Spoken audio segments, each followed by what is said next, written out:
There you go.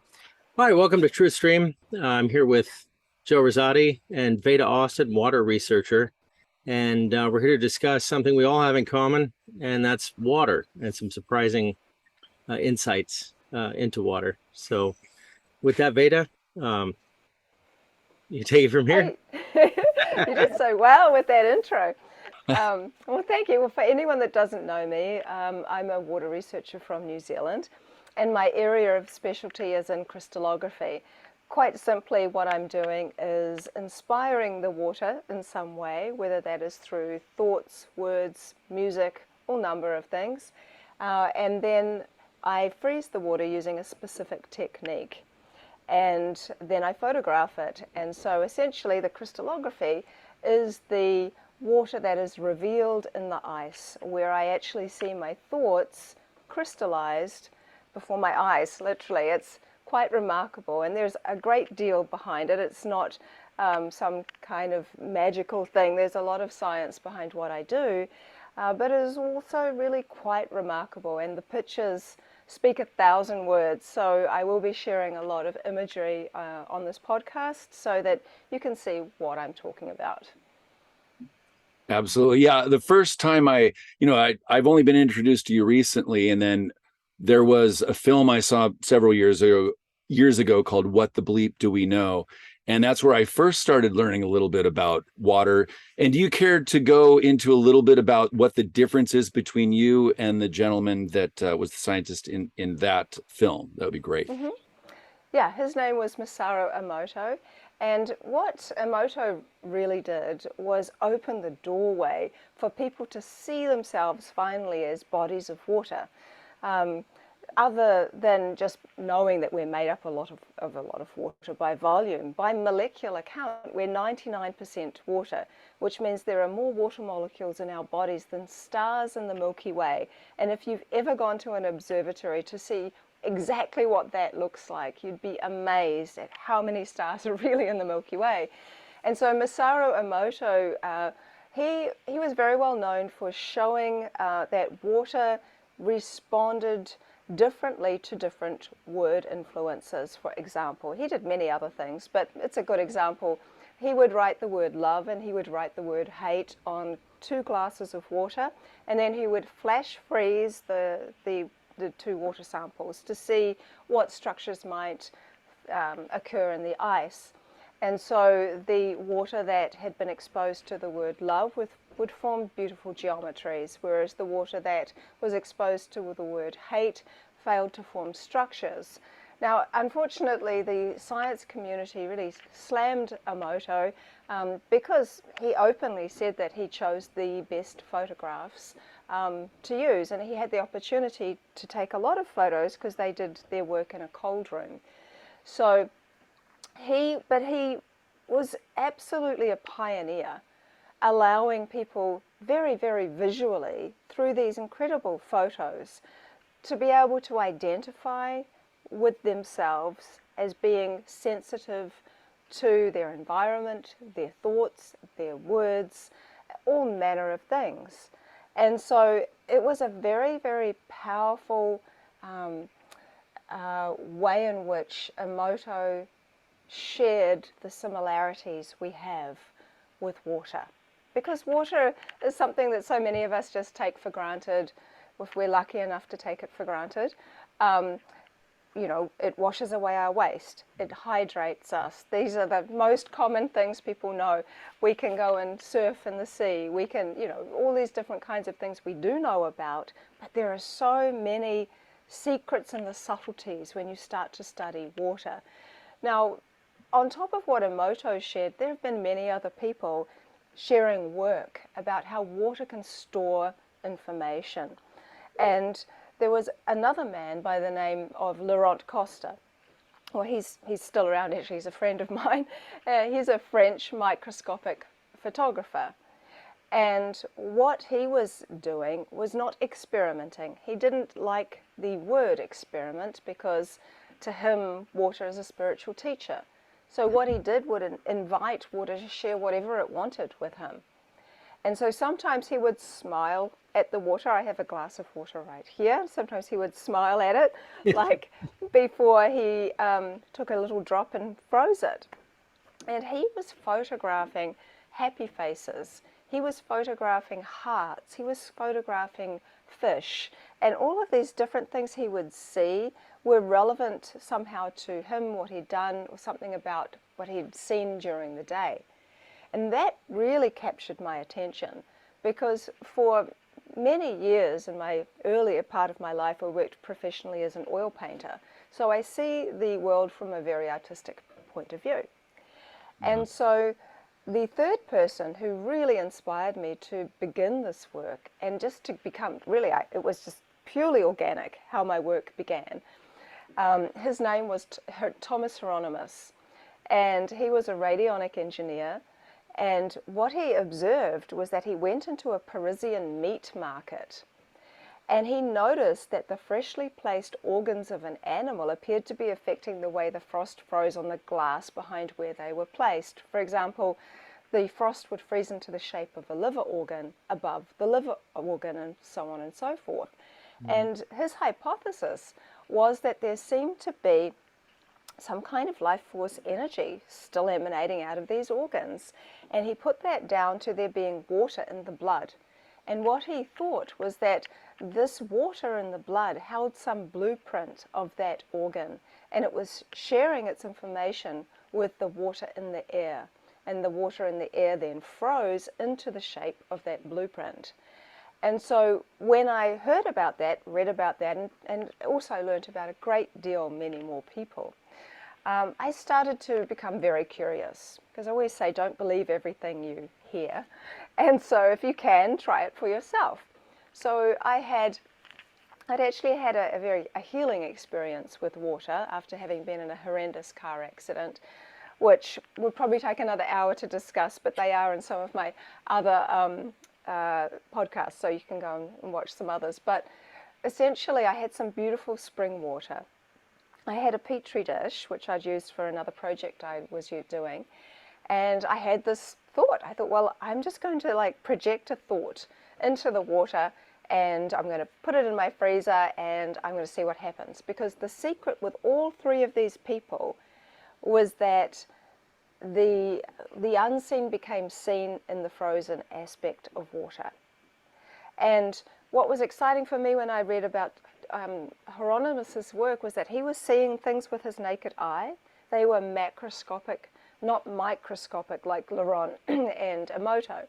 And so back then, 9 years ago, I didn't have a microscope, and I was like, well, oh well, Thomas saw something with his naked eye, and I'd read that Rudolf Steiner he actually suggests, observe the frost that freezes on a butcher's window compared to a florist's window.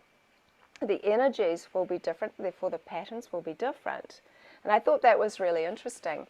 And so I'm like, well, I've got a freezer and I've got some water and I have my imagination. So I had my petri dish in my hand, and I'd had the spring water in it. And as I was sitting there waiting, thinking, oh, what am I going to think about? I noticed there was this little bit of fluff floating around in the dish.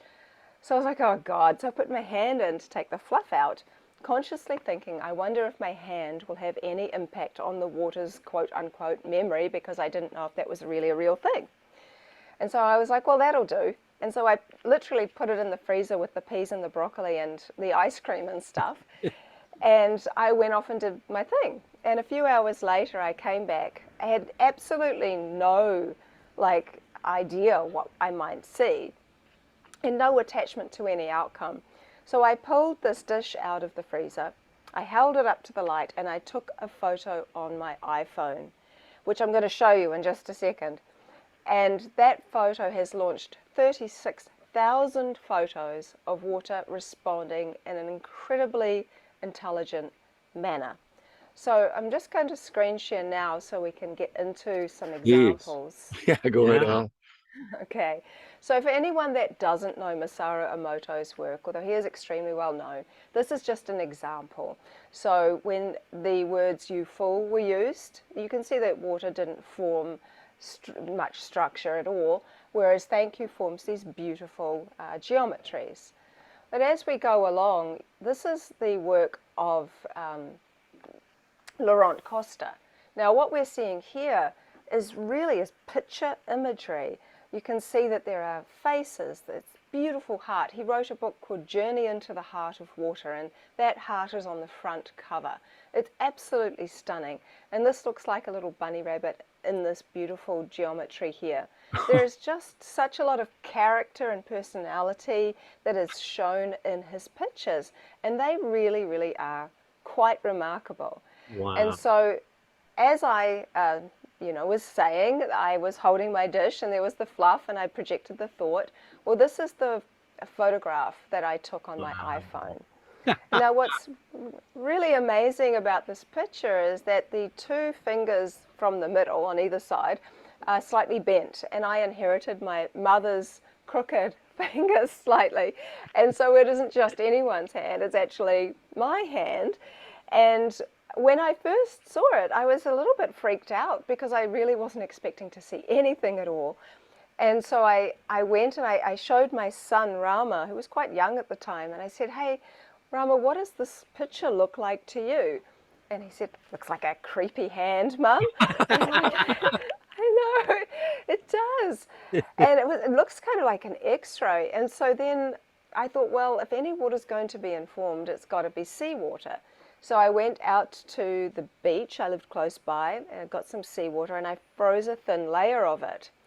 And I was pretty nervous before I pulled it out, because I thought if I actually see something relative to the ocean in this ice, then that means this isn't random. And so that's exactly what I did.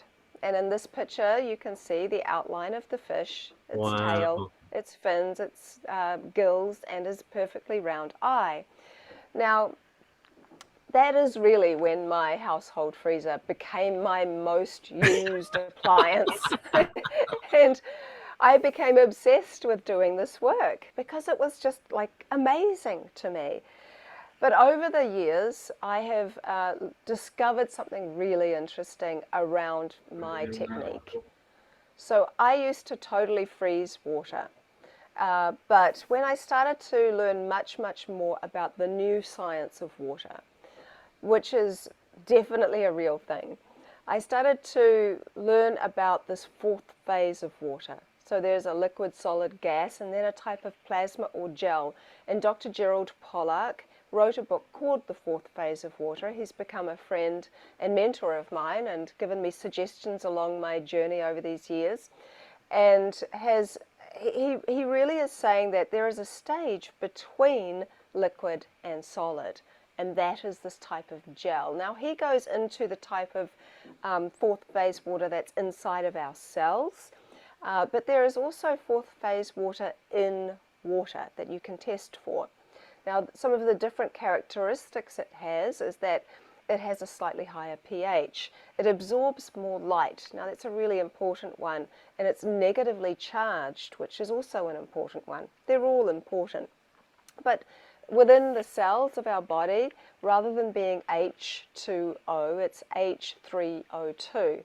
So it's also more stretchy, it's more viscous. So for me, in this stage of trying to discover when water's starting to design, I started to open my freezer earlier and earlier, and I'm thinking, well, when is it at the stage between liquid and solid? Like, when is that time frame in my freezer?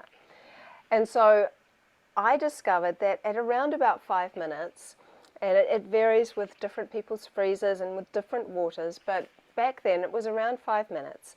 There was liquid on the surface of the water, and then there was ice on the bottom. And when I saw, oh, that's interesting, there's some ice down below that. And so I pulled it out, and I basically tipped the petri dish up, and the water spilled out, and there was this incredible crystallography. It was so three-dimensional, it was so clear, there was such an incredible difference between simply completely freezing water and now seeing imagery I could have only ever imagined. And so that technique I called collective molecular photography, or CMP for short. And I called it that because in my mind, the water molecules were working as a kind of collective to create imagery, similar to pixels do for a photo. So I'm going to show you some pictures around my technique. I think it's very helpful to see the comparisons. So completely frozen, new technique. Now I can't take credit for this picture. My son Rama, I think he was about 10 when he took this, did this all himself. So this was from a thought. So my son's name is Rama. In the Hindu belief system, Lord Rama always carries a bow and arrow. So we were talking about the bow and arrow, and he wanted me to go and get him one, and we were talking about that. And anyway, we ended up thinking, I said, why don't you just project a thought? So he literally projected a thought of an arrow into the water, froze it using my new technique, and he photographed it. He did everything. And you can see how clear and almost metallic the head of that arrow looks, but you can see how much light comes through and how much texture there is, and it's like night and day. So I look back at my work now that I did for about a year, 9 years ago, and I'm amazed that I got the amount of imagery that I did, knowing the technique now. So this is kind of what it looks like, where there's liquid on top and there's ice below, and so the ice all sticks to the bottom and the liquid drains away, so you have all the imagery here. Now I also investigate the signature patterns of water. So each type of water will have its own signature pattern.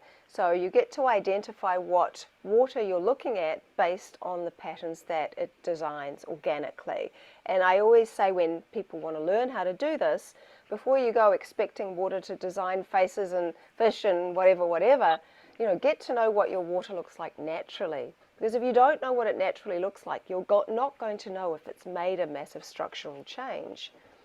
So is the process a little bit quicker, since you don't have to wait for the entire dish to freeze? So it's freezing in 5 to 10 minutes maybe, and then you can look at this? Yeah. Wow. Generally it is, I mean, it varies where you live, it varies on the site, like on your freezer and the freezer setting and the age of the freezer and all the stuff, which Sure. is why it's helpful to do the workshops to help people one-on-one. But you're never looking more than 12 minutes max. Mostly it's around 5-6 Wow. minutes. That's so In some cool. people's situation, this lady she had the fastest freezing freezer I've ever seen in my life. It was 2.5 minutes. And I'm like, oh my God, it was really quite remarkable. And so I think mine would be the opposite. lots of people say that. This may not look like a very interesting photo, but it's actually sharing a great deal of information. So I've taken thousands of photos, and I'm really interested in taking photos when they're actually in the freezer. So as water begins to freeze, it will often send out these shoots like this. It's almost like seedlings growing. And so what you'll see is this light around the sort of spear. And so I'm very interested in the relationship between water and light. I have been for many, many years. And one kind of light bulb went off for me when I was talking to an indigenous woman, Native American woman, and she said that she could communicate with bees. And so she said that she used to watch the hive for a long time, and she said a bee communicated to her that they didn't mind her looking at the hive, but please not to look at it for too long, because her conscious expression was putting too much light into the hive. Oh my Wow. God. And they liked the hive to be dimmer. And so when I heard that and absorbed that, I'm like, wow, that's so interesting. If our conscious expression is putting light into wherever we direct it to, particularly in this case water, then that creates this invisible energy source. And if you remember what I said about one of the characteristics of fourth phase water is that it absorbs more light. And so when you are basically photographing water at the stage between liquid and solid, that is that fourth phase area. And your conscious expression is really giving water a light source and more light. So I actually think water has an internal light source of its own, that it actually shoots out of itself as it begins to design. So really light is paving the way for design here. Wow. And it's absolutely fascinating when you start really investigating the connection between light, water, and conscious expression. They're very intimately woven together.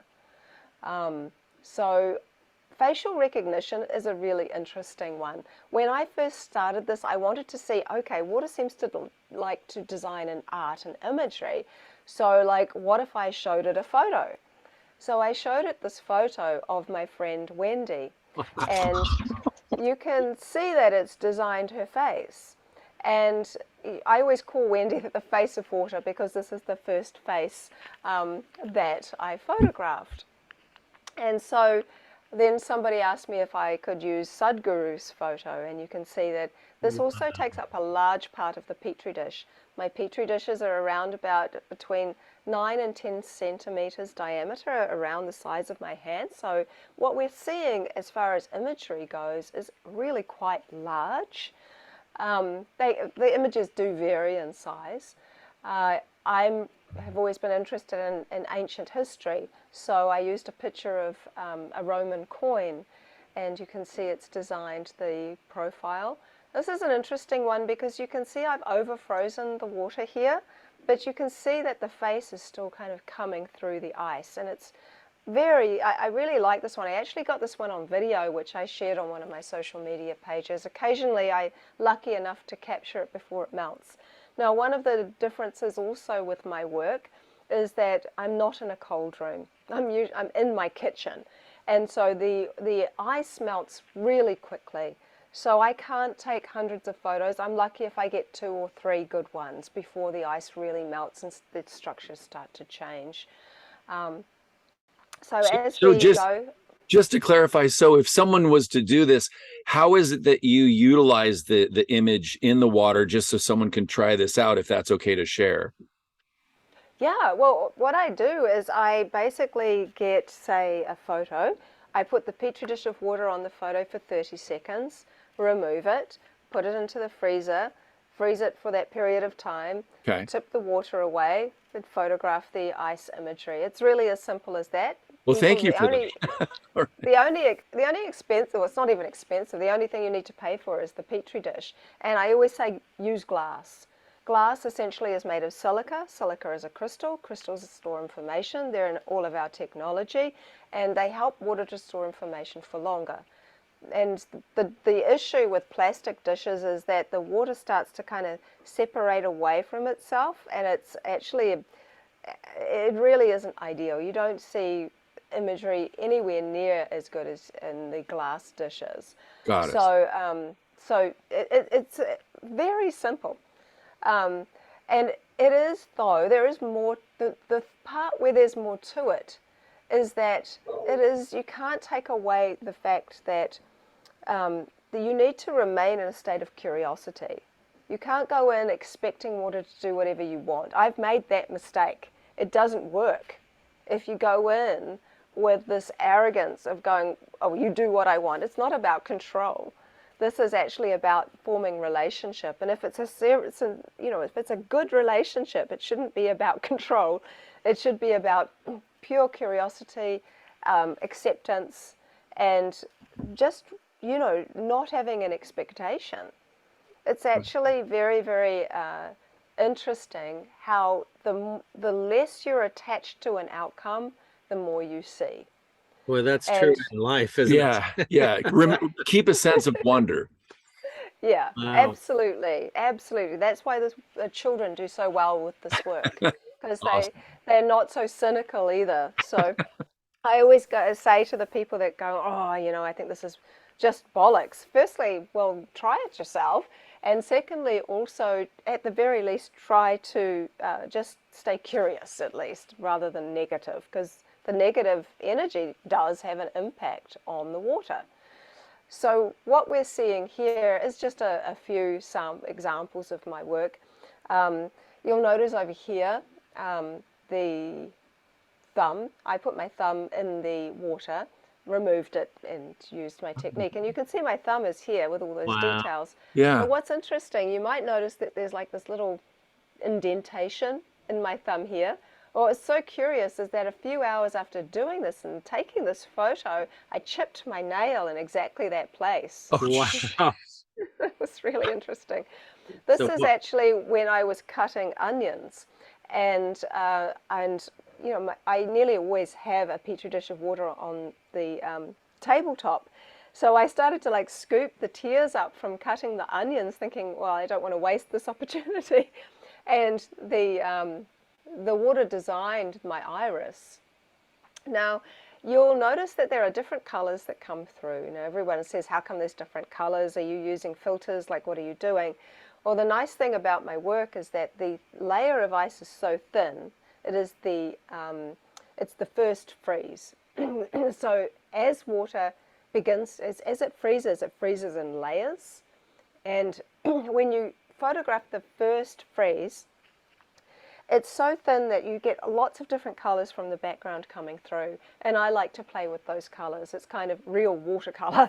And yet some people prefer to have the same background the whole time and to do the whole setup. But I'm artistic and I love to have color coming through. I think water loves to play with color, and you can see that in the various different pictures. So these ones are also interesting.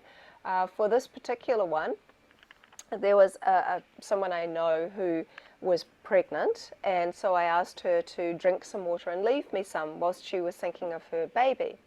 And so when I froze it, you can see there's a little baby in there, and it's wow. actually quite relative to the stage of pregnancy she was. She was in the very early stages of pregnancy. Now the one below it, Ultrasound. Wow. now this little guy almost looks like an etching, if we can zoom in on him a little bit. Oh, wow. Now, what I love about this picture is, well, it's got a funny story to it as well. So I was in a cafe, and they left this dog bowl out for thirsty dogs to go and drink out of. And I saw this schnauzer dog drinking out of it, and then he like went off and did his own thing. And there was water left in there, and I'm like, oh, I'm gonna be one of those people. So I went up to the woman at the cafe, and I said, could I please have a takeaway cup so I can take some of that dog bowl water away? And she was like, what? And I'm like, yeah. And I said, I do this crystallography and da-da-da-da-da. So she didn't think I was completely crazy. But anyway, I came home and froze it, and this was the photo. And I went back and showed her, and she was really amazed. The middle picture's super interesting. All of my pictures have stories behind, you know, why I used what influence or whatever. And so my daughter, she had a book about birds, and this was a picture of an owl. And so I got a piece of cardboard, and I put the cardboard down half of the face of the owl, and I put my petri dish of water on top of the cardboard, so it wasn't actually, quote unquote, seeing the image. So it designed the other eye, which was really interesting. And I'm just starting to get into putting petri dishes of water on top of books to see what I get. And that's been very interesting so far. So there's really no end to the different inspirations I use for water. I don't use the word experiment, because in the same way that Laurent Costa sees water as a spiritual teacher, so do I. But I'm also a body of water, and because I see water responding rather than reacting to consciousness, I really give water the same respect. I don't want to experiment on it, and I don't want to be experimented on either.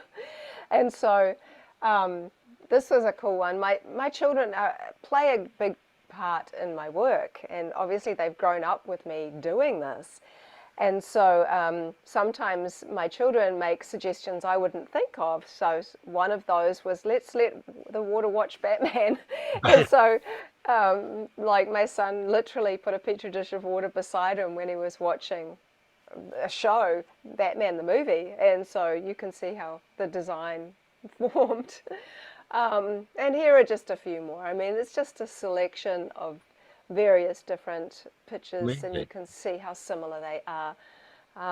Like this one I used, I simply, it was a photo.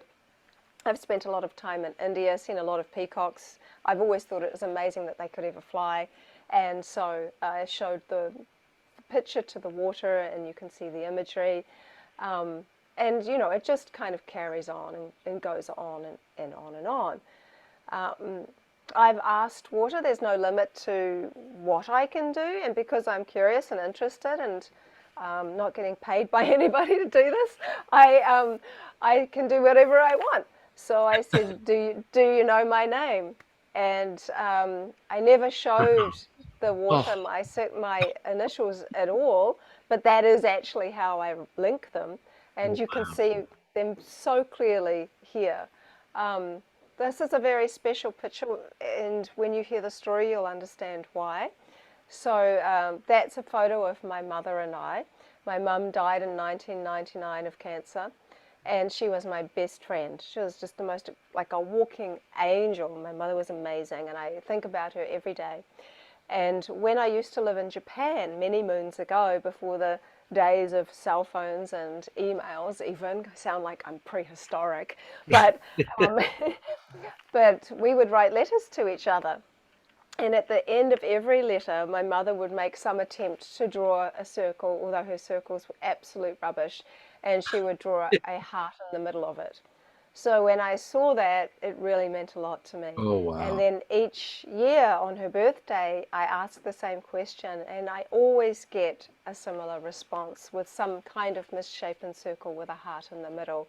And it Wow. really lends you to start to consider, you know, what is spirit, what happens after we die, and what is water's connection to those areas of investigation. And I thought about that long and hard and come up with a lot of different ideas around that. So, as I mentioned, we're made of so much water, but the water isn't just in a liquid or ice stage, it's also in a gas stage, and it's also in this kind of plasma stage. And in between all that stage, there's like some ridiculous amount of different types of ice, like in the nearly 100 or maybe more. And so even within these realms that we know about, there's so much more to them than meets the eye. And so I think we haven't, because, you know, there is the science is out even where water came from. Some people think that water came from meteorites and asteroids based on the amount of deuterium they found in the water on those different, meteorites. And some scientists believe that water came from within the Earth's mantle, the area that we call primary water. And and that kind of water can come up through various different cracks, and it will often spring up like a spring. It has very small amount of minerals because it hasn't gone through the kind of whole Earth's through the systems that most water goes through, shall we say. And it also has a different type of amount of deuterium present in it. And so it is kind of different, but it's all drinkable. So it's said that there is the same amount of primary water inside the Earth's mantle, held within the ringwoodite crystal, as there is the oceans on the surface of Earth. Wow. And so it's interesting because when people start talking about primary media and social media, primary water on social media, they're getting taken out. It's getting taken down. People don't want Interesting.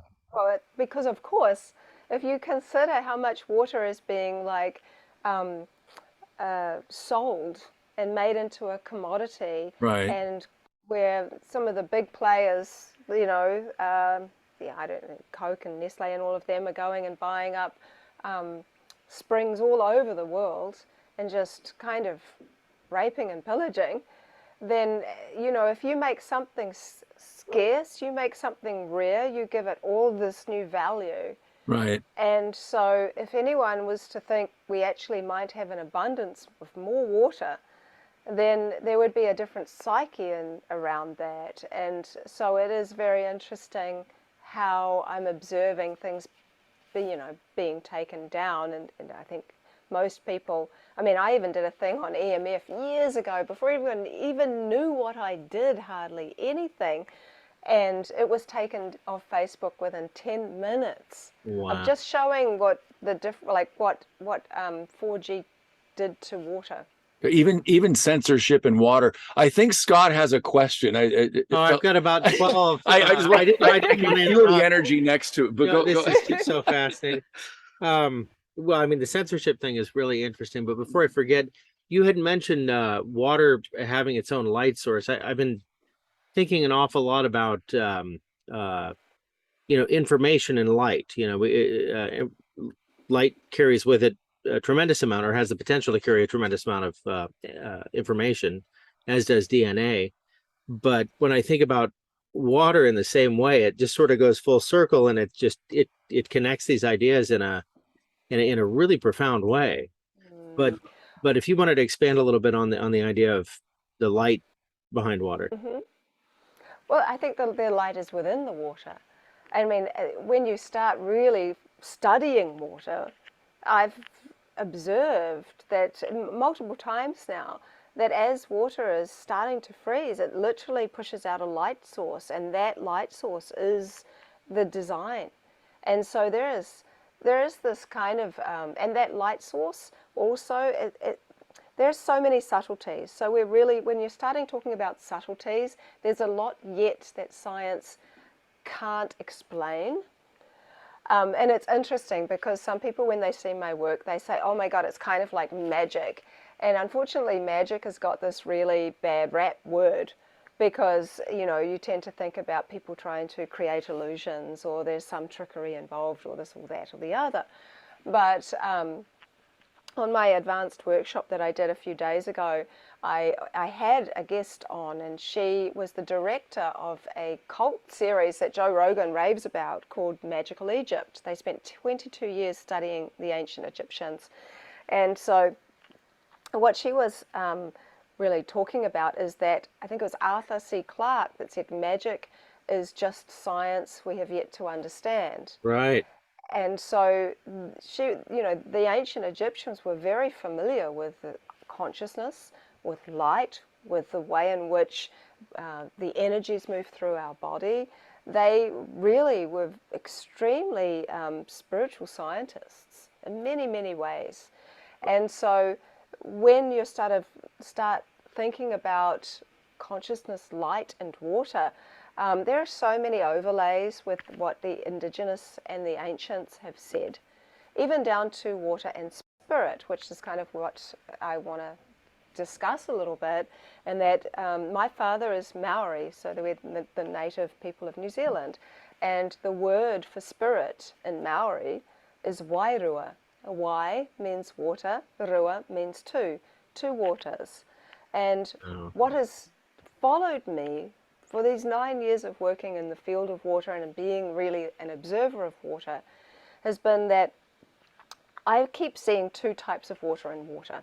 Even the stage where I take my samples out, liquid and ice. So there's these two stages.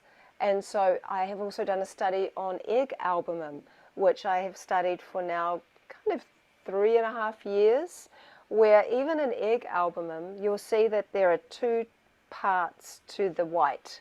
And so when you've cracked an egg, you would have noticed that obviously there's the yolk, and if you put the yolk away, you'll find this gloopy gelatinous kind of part in the egg an egg white. And so there's also a thinner part that's kind of more like saliva, and that's the part that I freeze, and that I've identified 6 specific patterns that form in happy free-range eggs.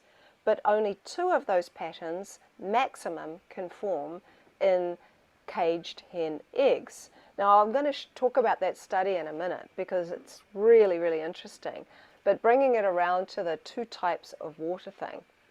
And I also think that it's quite likely that there are 2 types of water in people, relative to that word wairua. I think that there is the physical waters and the spiritual waters, or the conscious waters, whichever words you feel more comfortable with. And so I think that the physical waters are what hydrate us, move through us, and all the different kinds of things. And actually, I think that the spiritual conscious water either A, is a liquid, or it might be a gas. And so why I talk about it in this way is that I know that there is a transition that happens from within the body to outside of the body. Now, when we eat, when we taste through our tongue, we take it in. When we hear, everything's taken in. When we see, everything's taken in. When we touch, actually we're just, all the vibration feeling is going through into our fingers. So what do we ever really experience that's not within ourselves? Well, really, what we can do is observe ourselves. And I know even children can do this, because I did this thing where I interviewed my children the other day. And I said to my son Ramo, hey, can you observe yourself? Do you know what that means? And he said, yeah, I do it all the time in school. And I'm like, oh, what do you mean? He said, oh, I'm falling asleep. and he said, I just sort of zone out, and I just kind of start scanning around the room, and I can see myself doing that. And I'm like, oh, that's really interesting. And you ask children, they kind of really have this good grasp of what it is to observe ourselves.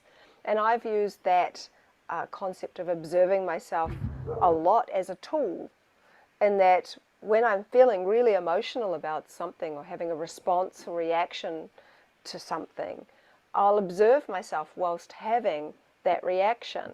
And as the observer, you're never in judgment, you're simply observing. And so I believe that when we have electrical charge, which can be measured by heart math. So we have this kind of field of electrical charge that's generated from our organs, especially our heart and our brain.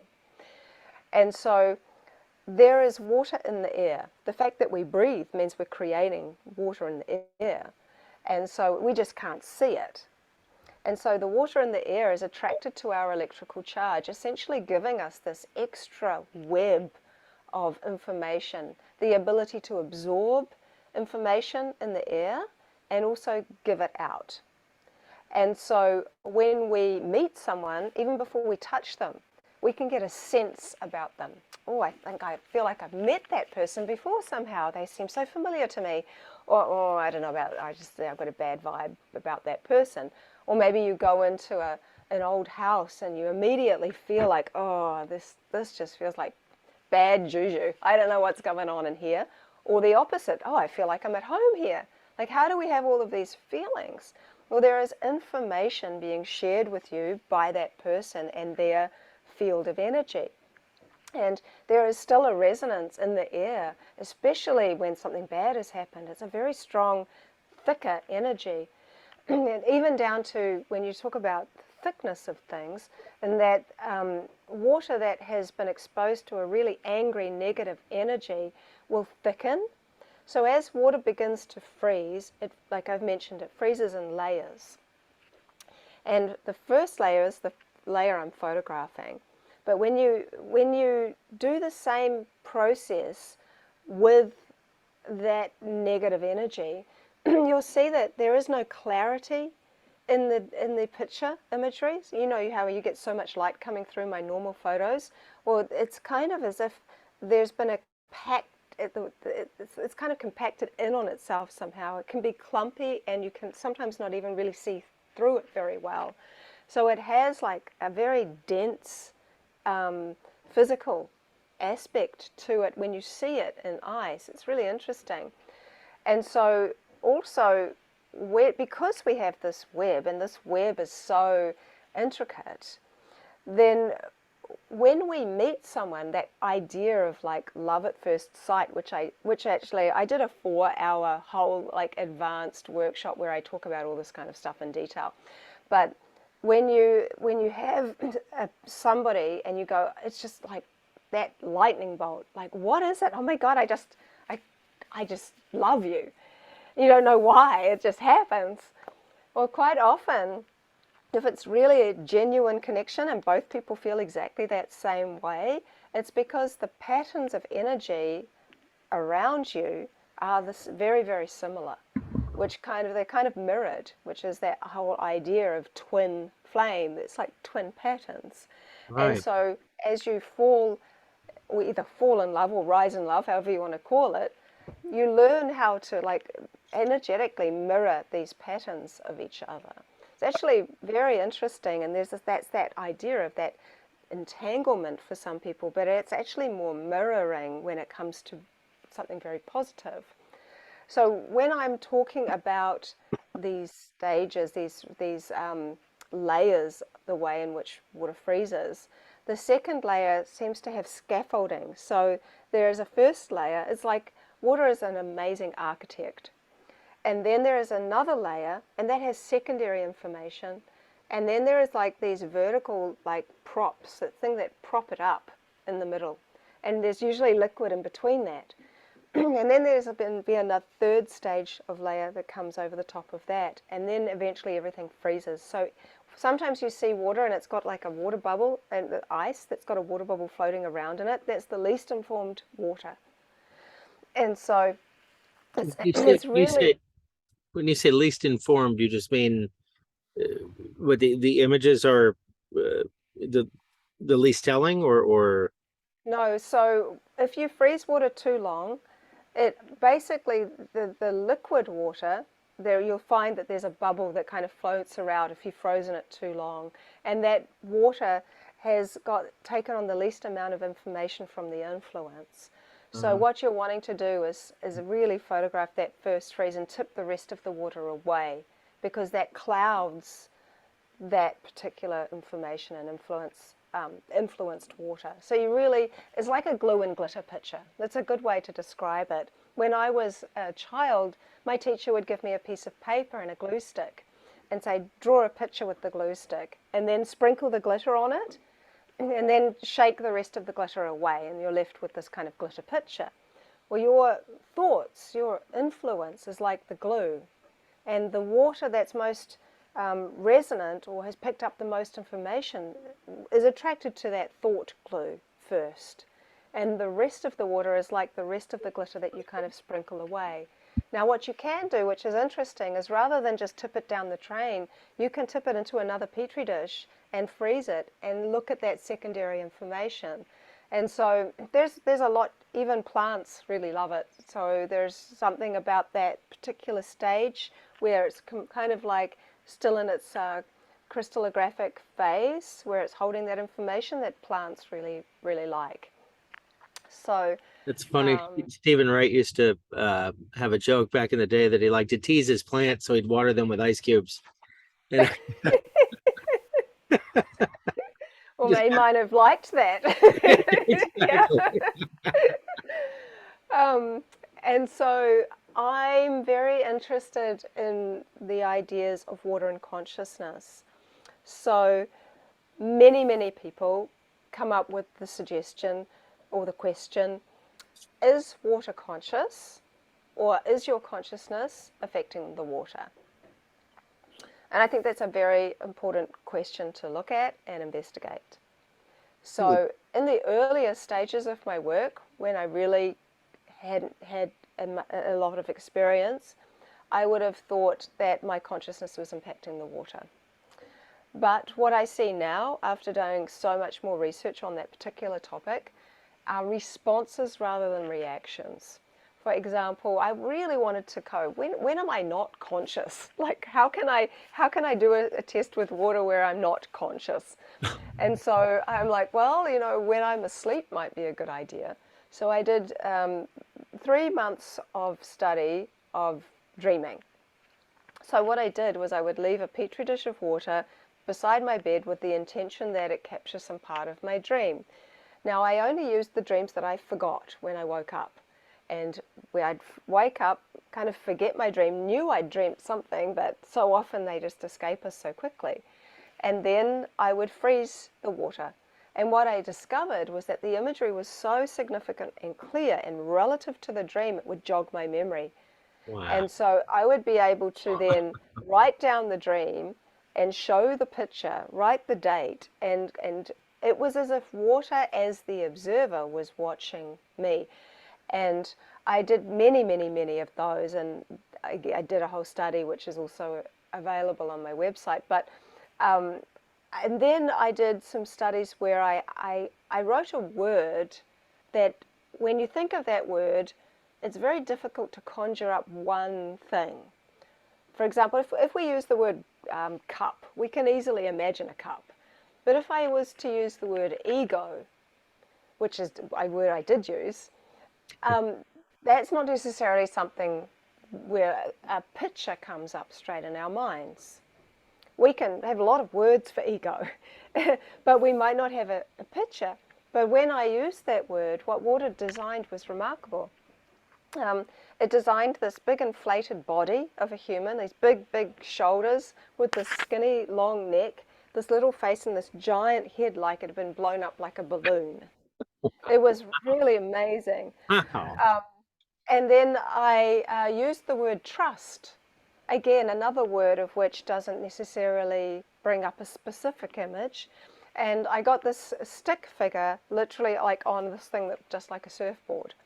And so you have to have so much trust to ride a surfboard and to ride these huge waves and all of this. So it was really, really interesting. And so, you know, then you start getting into, well, what is consciousness? Of course, science can't even tell us exactly what it is, other than we have this ability to observe ourselves.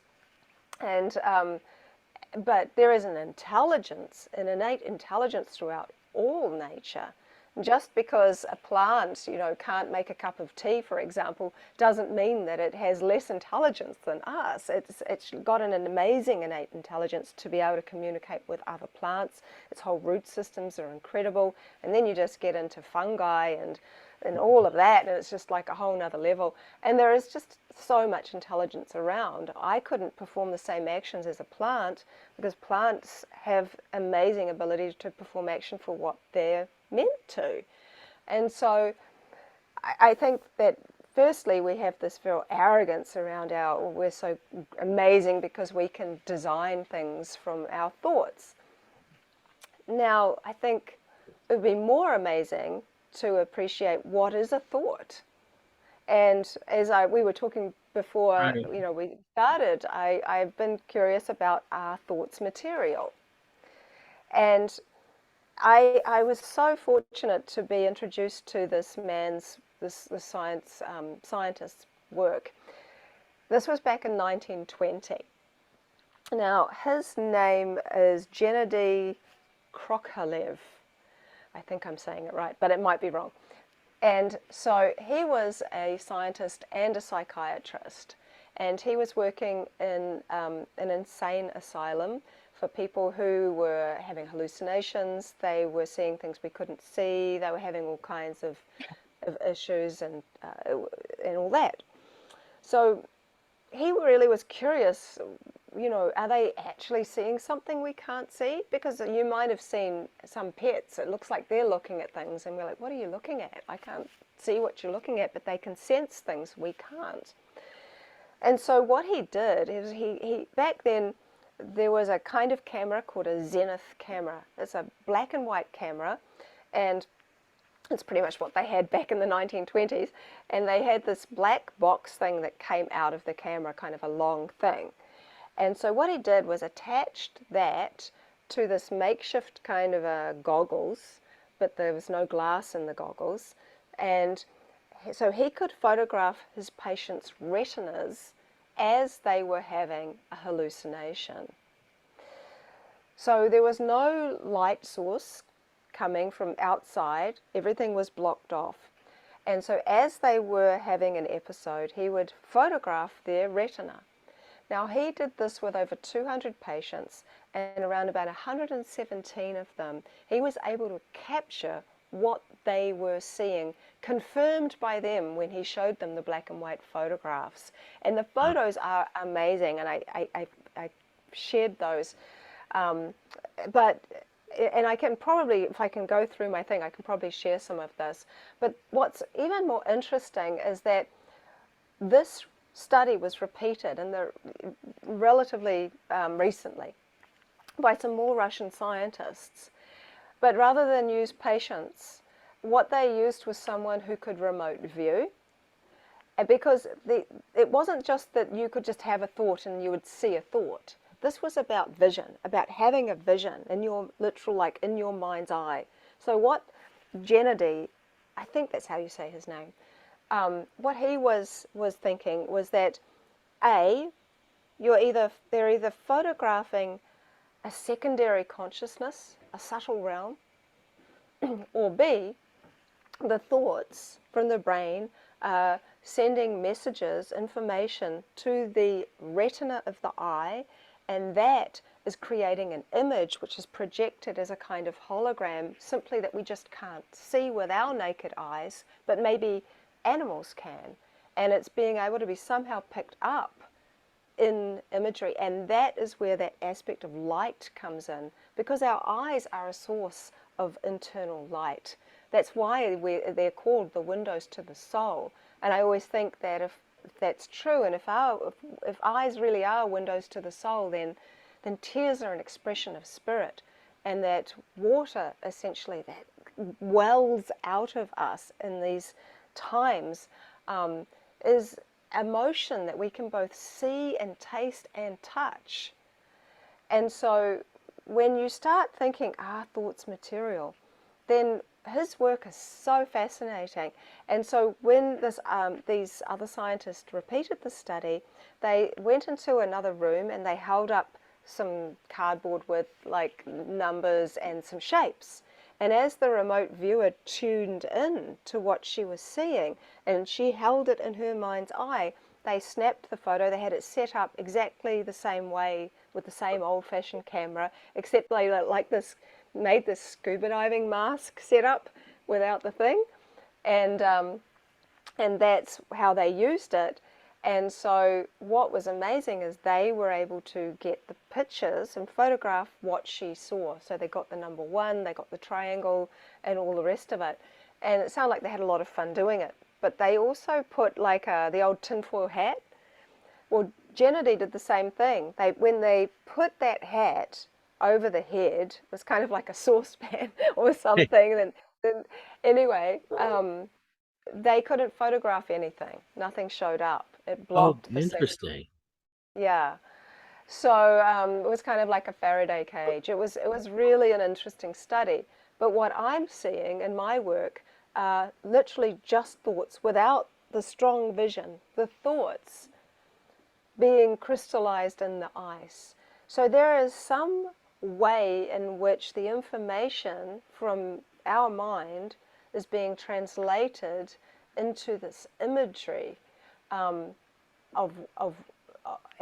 into water as it freezes. So we're seeing the unseen forces essentially in the ice, and the same thing is happening with the photography that these Russian scientists were doing. Do you think the consciousness of water that we're discussing, which is just, it's so insightful, do you think it's multidimensional in that, a lot of these images that you've shared are, in some ways predictive, or, they're inferring something beyond, just, it's not just mimicking the stimulus. There's a story there. And I'm just wondering. Well, I mean, really, water is universal and ageless, and it's one of the ways in which we see reincarnation daily. It's where literally in New Zealand, since I've got back, it's rained just about every single day. It has just been pouring down regularly, and it's like, well, every time we drink a glass of water, that water has been through the trees, the clouds, the earth, the animals, our ancestors, and now it's about to enter us. This is not some like random thing. This is like, this water has come to you. We take so much for granted. The fact that you have this particular glass of water, there are so many people going to me, what kind of water should I drink? What's the best waters to drink? All of this first world problem stuff. And I would always say the best water to drink is the water in your glass, because that is the water that has found you. That is the water that wants you. there is a attraction that has happened for it to have managed to get so far to come to you, or you've chosen it for a reason. And I also have done studies on saliva. And what I've observed is that even in saliva bubbles, there can be imagery relative to the last words you spoke. So I was talking to a friend about the number 8. And so the number 8 ended up being the word that I spoke before very ladylike, I spat into this petri dish and froze it and photographed the eyes. And there was this 8 that looked like it had literally been stamped in the bubble of the saliva. Wow. And so when you take that into consideration, really that's the significance of blessing your food or your water before you eat it or drink it, because your saliva is holding the vibration and even the imagery of that word you spoke. That's why words are so powerful and potent. And Yeah, I always talk to my water since I discovered your work. Every time I pour a glass, I just, love you, thank you, welcome well, aboard, but kind of a thing. Yeah, nice I love invitation. that. Yeah. Because what you just said is something a lot of people forget. Like what you just said is so cool, like welcome aboard. That's so sweet, because actually most people are looking for what the external water can do for them, forgetting their own power within them. So remembering that your saliva is the first liquid that the external water is coming into contact with. That's why kissing is such a powerful thing. You can think you like somebody, but until you kiss them, it's like a done deal, or yeah, nah. The information exchange that's shared within saliva is so much more than we've ever known. Oh, wow. I never thought of it on those terms, but that is so profound. I've said for years, you really don't know what you're dealing with until you until you kiss. But it can tell you everything. Kiss will tell you everything that's going to follow. Mm-hmm. That's amazing. And that's because there's so much information shared in saliva. And because we are sophisticated, fluid beings, we are designed to understand in a fluid way. Even when we are in our deepest sorrow and we cry tears, our face is designed in such a wonderful way that these tears, these special tears that come out of our eyes, move from our eyes around our cheeks, but they're designed to go back into our mouths because they have become a medicine to actually heal our heart. Wow. We've forgotten, we've forgotten that we are our own medicine, and that actually maybe that water that's in your cup or in your glass wants to enter this body, because actually you're the one that is going to share such a wealth of information with it. Like, actually, what can you do for that water? Not just what can that water do for you, because our mindset's always about how can we improve, how can we heal. Now, I'm going to share 2 things before this ends up being a really long podcast, and I don't want to go for too long. I know you don't have so much time, but I think there's 2 powerful things that I've learnt. One of them is around the study I did with egg albumin, which I'm going to show you because it's very visual and very, very empowering and inspiring. And then the second one is one of the things that I have learnt from children. And I've only just started to share this on podcasts. I think you're only the 3rd podcast that I've shared this with. And I usually save this for my advanced classes. So I would say that the children of the world are here to remind us of how to be the most amazing humans we can be. I remember with both my children, Rama and Shanti, I said, so what do you think water's trying to say? And my son, he's quite practical. He said, well, I think, with your hydroglyphs, which I don't think we've got into, we don't probably even have time now, but they're a huge part of my most latest work. He said, well, I think with these hydroglyphs, you're going to be able to start really figuring out what water's telling you. But my daughter, who's like, I don't know, she's 12 going on 108. And she said, oh, I think water's just trying to teach us how to be better humans. And and I think that Wow. they're both right in their own ways. And so I'll quickly show you the albumin study. I think it's just kind of, now let me just see. I'll just come out of here and go to here. Can you see this or no? Can you see the thing Yes. that says healing by proximity? Yes. Yeah. Yes, absolutely. Okay. Okay. Now, is that Rama? So, no, no. Okay. But it does look a little bit like Rama. So this is what free-range happy hen eggs look like, and this is what those caged hen eggs look like. So you Oh. can see there's really a significant change. Now the most complex patterns of egg white are these things that I call volcanoes, and these kind of incredible patterns here. There's also a lot of feathering that I see in egg white. Now what I did here, this is one of the patterns I see regularly in caged hen eggs, remembering that they usually will form one or two or none.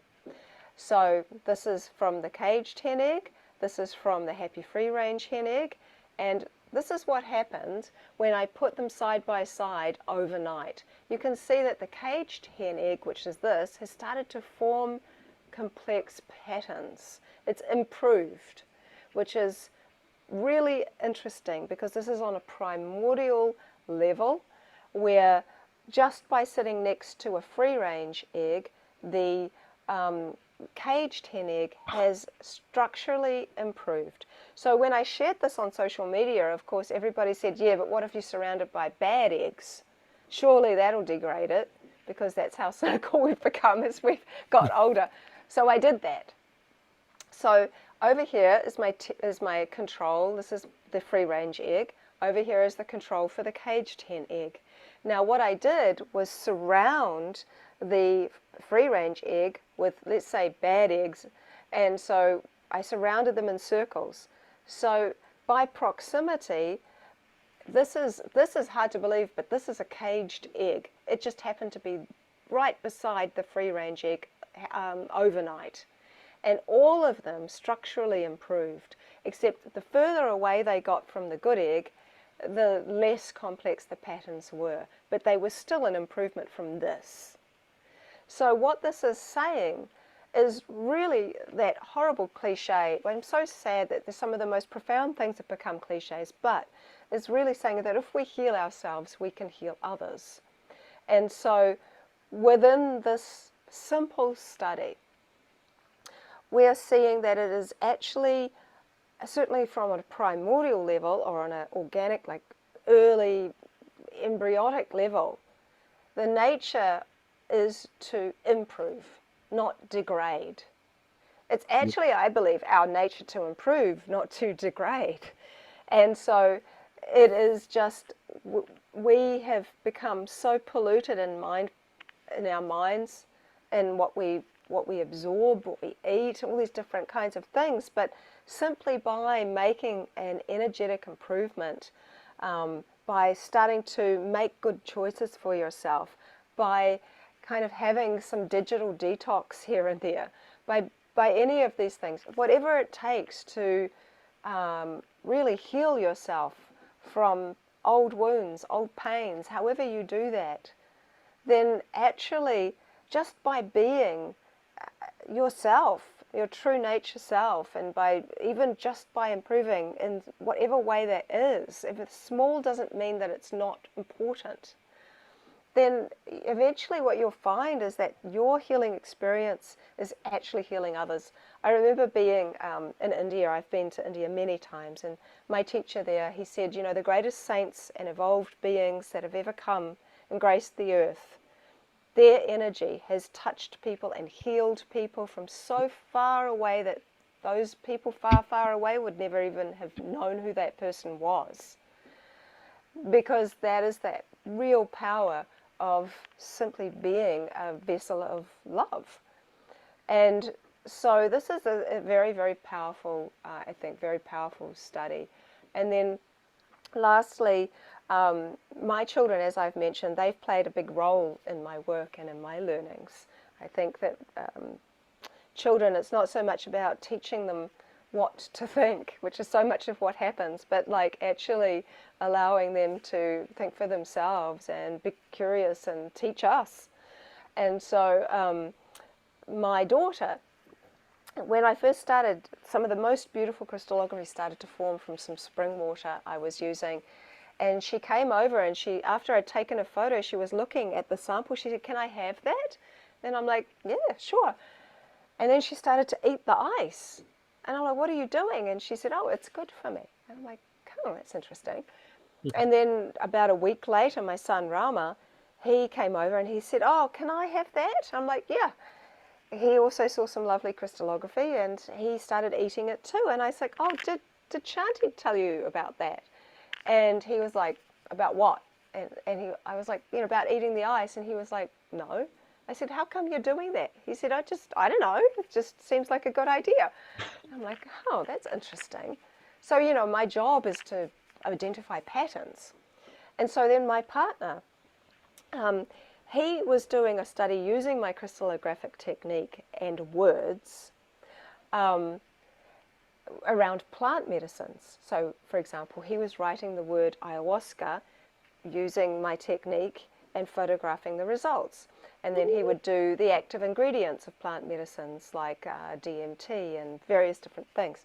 And so he did this whole study, which was fascinating, where I would say that water doesn't read words. Water reads the energy of words. That's why it understands the same word in different languages. It's why it comprehends symbols, all these different kinds of things. So when he would write the word ayahuasca, and he repeated that study, what he observed were some really interesting things. And the first image was something that I've just touched on, which is the area of hydroglyphs. Now, I did a whole big study on music because Emoto's work was really, really contrasting and there wasn't much in between. He did classical music versus heavy metal, and I can almost guarantee that whoever did the heavy metal one didn't like heavy metal. But I have never in all my years known water to ever be in judgment. People are in judgment. So when my teenage son, I have 3 children, when he came to me and he said, "I don't like listening to classical music, Mum, and I'm not really into heavy metal either. I want to listen to Tupac. Like, is the water hating it?" I'm like, "Of course the water's not hating it." That's not. So I did this thing where I just wanted to do all genres of music to show him that water is responding to the words, the frequency, or the energy of the person. And I won't get into all what I saw in music, which is just really interesting, but what I did see for the song Stairway to Heaven, which I repeated around about 12 times, and every time without exception, I saw the stairway appear. And I'm like, "Oh, I wonder if that actually means stairway." So I wrote the word stairway, and I put my petri dish of water on top of it for 30 seconds, removed, froze using my technique, and photographed, and I saw the stairway. I'm like, "Oh, that's interesting. I wonder if it'll do it again." Anyway, I did it again and again. I did it 50 times. And in my mind, 50 was always the number for not being random. So to say that I have one hydroglyph, which is essentially an image that represents a word, or the energy of a word, should I say, to be more specific, I have to have seen that image appear relative to the word at least 50 times, which I have 35, and it's taken me 4 years. But what I identified with Stairway to Heaven was that, yes, stairway, like that ladder thing, the stairway image means stairway, but then I thought, well, what do you do with a stairway? And then relative to that song, it's to climb up. So I wrote the words climb up, and I saw the stairway again. I'm like, oh, they have layers of meaning. This is crazy amazing. And so I have identified different words, and one of those words is organism, and another one of those words is visionary. And so what my partner was seeing in his study with plant medicines, he used the word ayahuasca. First picture he got was an organism. The second test he did, he got the visionary. The third one was something we haven't identified, and the fourth one was another thing we haven't identified. Then when he did DMT, he got the organism, he got the visionary, and then he got the two same patterns that we haven't identified. He did that like with 4 different types of plant medicines or their active ingredients. And so he was seeing sequences. But if you put those first 2 together, it means visionary organism, which is essentially what we're seeing in these plant medicines. And then when he did LSD, which is not a plant medicine, he got a different sequence, which looked completely different, of course. And so it was extremely telling. But what he did that was relevant to what I was sharing about the children is that he did a whole week of writing the word ayahuasca and did all these studies on it. But he ate the ice afterwards. So he ate a week's worth of ayahuasca. And afterwards, he came and he said to me, do you know, I think I need to take this a little seriously. Because he was having some very subtle experiences. And so on one of my workshops, when I shared this, I've had a couple of ladies, they both have issues with insomnia. I haven't heard back from one of them, but I heard back from another, and she said that she hadn't hardly felt like she slept for years, and she had so much trouble sleeping. So she wrote the word rest, and I always say, you're going to know what your word is, and it will just come out of you. And don't be attached, like it might not be what you think it should be with your mind. This isn't about using your mind. This is about tuning into the waters of your heart and waters of you. They are so intelligent. And so she used the word rest, and she ate the ice 3 times a day. She did it. And she got back to me about 10 days later, and she said, you know, about a week into it, I actually slept for the first time in ages, and it was amazing. So it's very early days, and for everyone that learns my technique and comes on the workshops, I teach them about this so that they can actually give me some feedback, so I can know, like, you know, what have you experienced here? So the good part about studying water, if you look back at Tesla's work and you look back at Victor Schauberger and these 2 incredible pioneers, geniuses in their own right, had very sad demises. You know, their work was taken away and used for bad when they had intended it for good, and all this kind of stuff, or they were just taken advantage of. What I love about working in this field of water is that water simply will not resonate to a lower frequency. So if you're trying to do something that is not good and not in integrity, water will just thicken and not play with you at all. And so that has always encouraged me, because I think when you're looking for truth, truth should be a simple answer. There should be simplicity. It shouldn't be that everything is complex and you have to like spend so many hours trying to prove anything to anybody, and everybody's got different opinions and all this. This truth is truth. And when I see this with water, and I keep being shown all these incredible aspects to water, water to me is an ultimate truth. Because when you apply it to almost anything in life, it makes things make sense. For me, when I've been wondering, well, what happens after you die? All the scriptures and all of the kind of ancient wisdoms say that the soul or the spirit or the subtle body leaves the body, but nobody explains how. Like, how does it leave? Well, if we have this 2 types of water in people, this essence water and then the practical functional water, and if that essence water can track along that electrical charge we have when we're alive, and that is how we observe ourselves, and if that essence water, maybe it's a gas, maybe it's a water, and it kind of can become a gas, when we die, I've interviewed people that have had have had near-death experiences, and I've interviewed about 5 people that have had those experiences. Everyone says they have this feeling of rising. So when a gas expands, that's kind of what is happening. It's rising and expanding. And all of them have said when they've looked back down at their body and they've seen their body being resuscitated, they've looked down and they've had no attachment to that physical body. They have become the observer. 3 of them said to me they thought, oh, I hope that person's going to be okay. There was zero attachment anymore to the physical body. They had literally become the observer, which is why I think water in its more spiritual state is the observer. It's how we can observe ourselves. It's how water can observe ourselves, me in the dream time. It's how people, then you can explain the astral travel, all these different kinds of things. When you think in these subtle realms, that even when people say they feel spirit is cold, when a gas expands, it cools.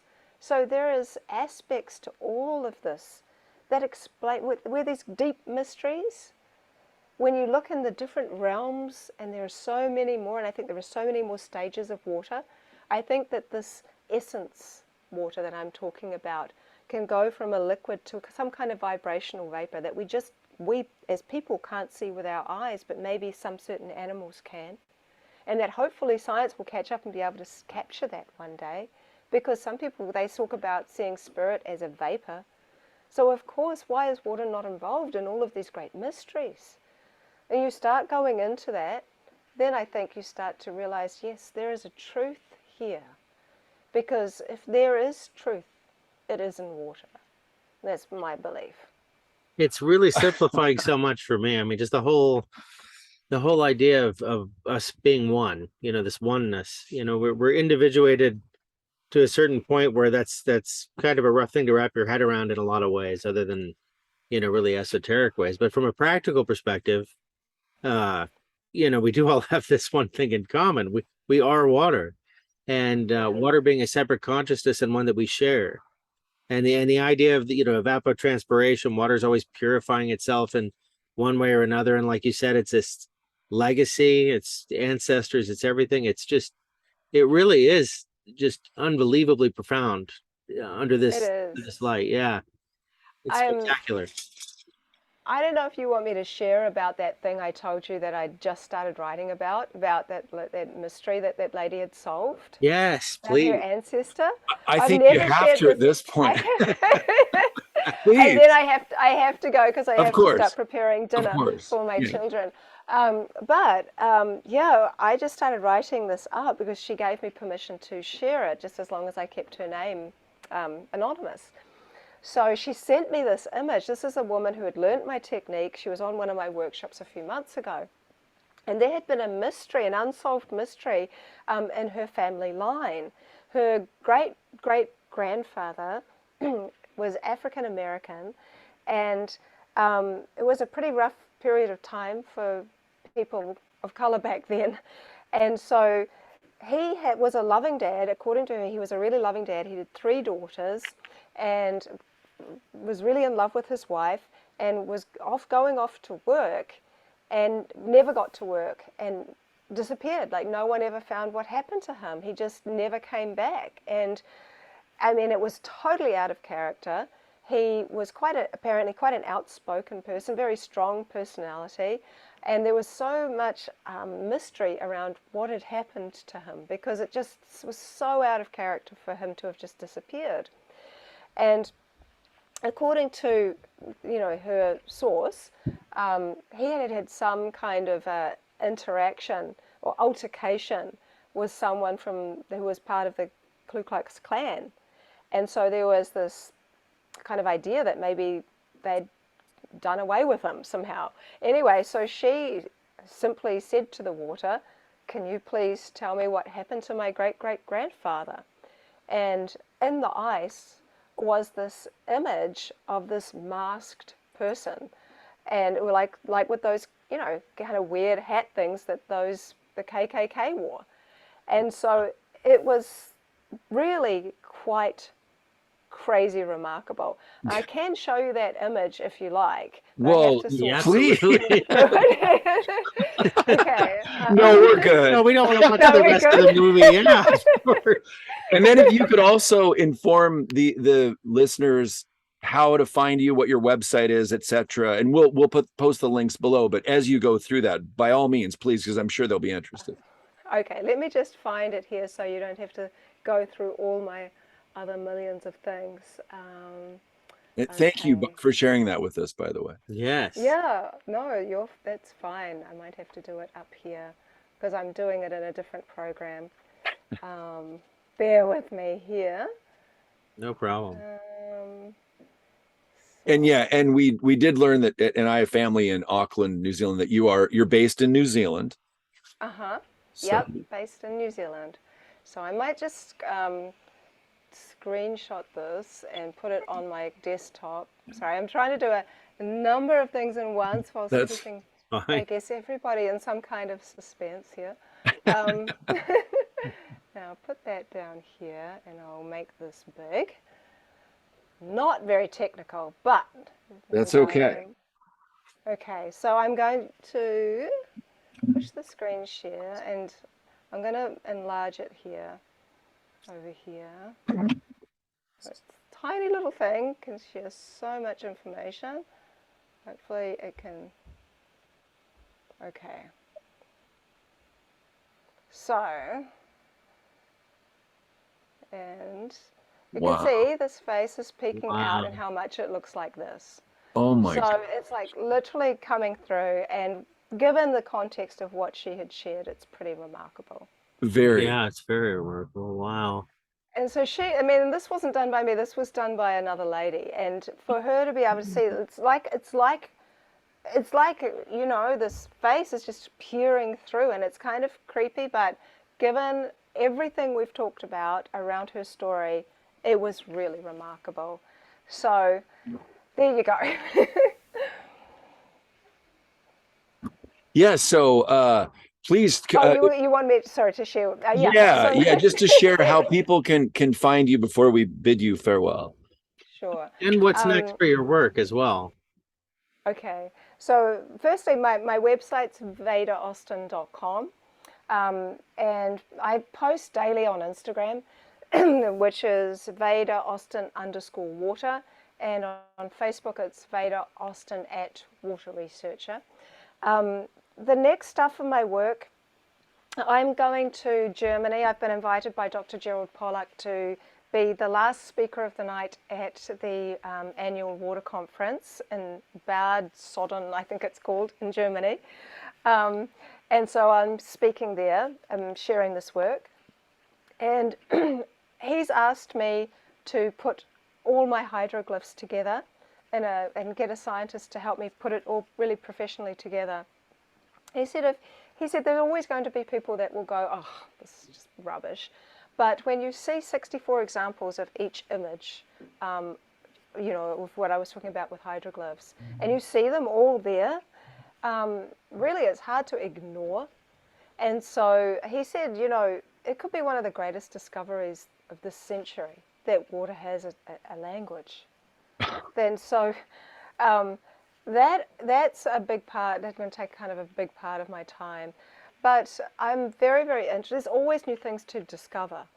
And there's so many. There's a project I've been invited to be in various documentaries. I did a whole study which had so much traction actually around homeopathy, where I dropped some homeopathic remedies into water, and the images that revealed pictures that looked like the same plants that the remedy originated from. And so I'm going to be in a documentary about homeopathy. This lady in New Zealand, she's coming over on Saturday actually, and she wants to talk to me further about a documentary about my work.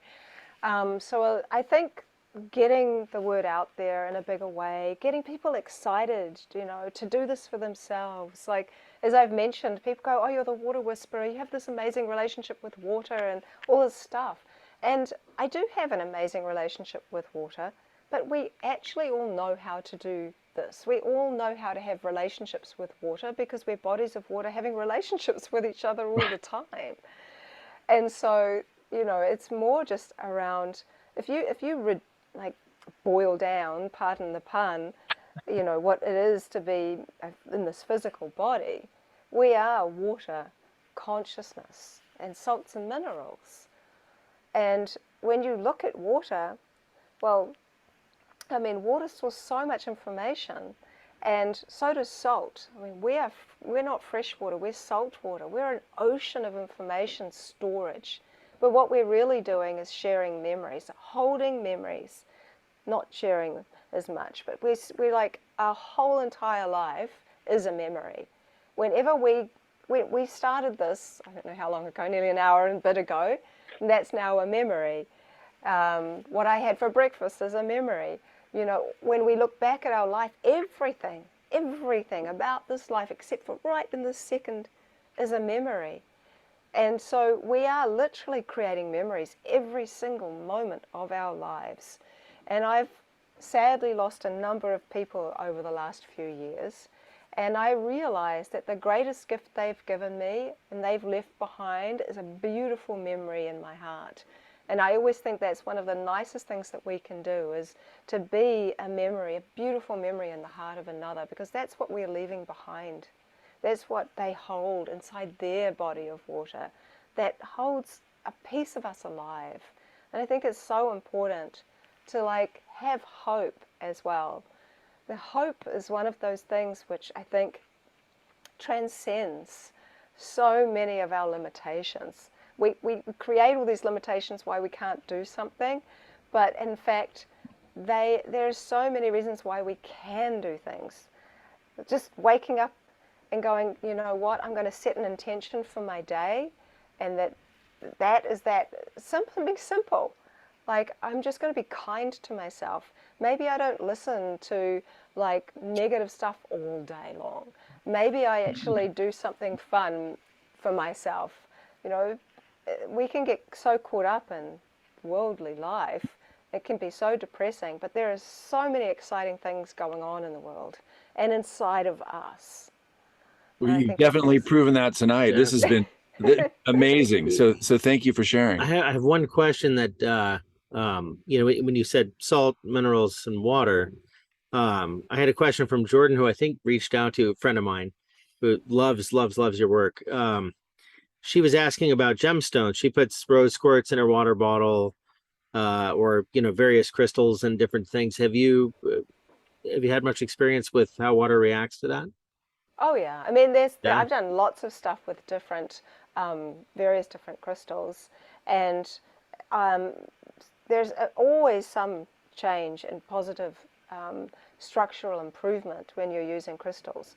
But then it's interesting, because if you look up a man by the name of Marcel Vogel, he worked for IBM for years, but the term Vogel crystal is based off him. He would hand cut these Vogel crystals, and he was one of the first people ever, really, to be talking about fourth phase water, based on what he observed crystals, how they share that information, and how silica itself, just a little bit of silica even, can make a massive change into the water's structure, and how it can become that kind of more viscous, fourth phase, more informed type of water that has a different, more lattice-like structural molecular makeup.